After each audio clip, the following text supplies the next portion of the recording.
വെറും ഒരു ഓടക്കുഴൽ മതി നമ്മുടെ മനസ്സിൽ കൃഷ്ണൻ എന്ന സങ്കല്പം ഉണ്ടാവാനെങ്കിൽ ആ മയിൽപ്പീലിയെയും ഓടക്കുഴലിനെയൊക്കെ കൃഷ്ണൻ്റെ എടുത്ത് മാറ്റുന്ന ആരാണ്?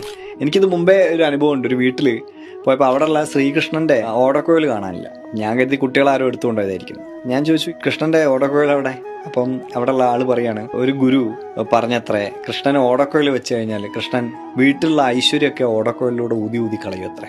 ഇയാൾ കഷ്ടപ്പെട്ട ഐശ്വര്യം കൊണ്ടുവരിക, കൃഷ്ണൻ ഇത് ഊതിക്കളയുക. അപ്പോൾ ബുദ്ധിമുട്ടല്ലേ? ഞാൻ അയാളോട് പറഞ്ഞു, ഒരു അങ്ങനെ കാര്യം ചെയ്യും, ഓടക്കുഴലിലൂടെ ഊതുന്നതിന് പരിധി ഉണ്ടല്ലോ, മറ്റേത് ഫൂ തന്നെ ഊതിക്കളയല്ലോ. അപ്പോൾ വായ ഒരു സെല്ലോ ടേപ്പ് വെച്ച് ഒട്ടിച്ചാൽ ആ പ്രശ്നമില്ല.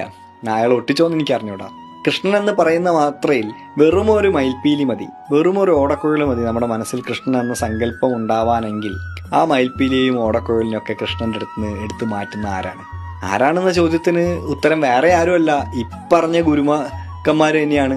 ഇവരെന്നെയാണ് ഈ ചാനലിലും ഇതിലൂടെയും അല്ലെങ്കിൽ പ്രഭാഷണങ്ങളിലൂടെയൊക്കെ പറയുന്നത്, ഇതിനെയൊക്കെ പേടിക്കണം, ഇതിനെയൊക്കെ മാറ്റണം, മഹാഭാരതം വീട്ടിൽ വെക്കരുത്. മഹാഭാരതത്തിൽ യുദ്ധമാണല്ലോ, ഗീത വീട്ടിൽ വെക്കരുത്, യുദ്ധത്തിനിടയ്ക്ക് പാടിയതാണല്ലോ. രാമായണത്തിൽ മുഴുവൻ ദുഃഖമാണ്, അതിനുള്ള രാമായണം വീട്ടിൽ വെക്കരുത്. ഇപ്പോൾ കർക്കിടക മാസവും രാമായണ മാസമൊക്കെ ഉള്ളതുകൊണ്ടല്ലേ ആളുകൾ വായിക്കുന്നത്.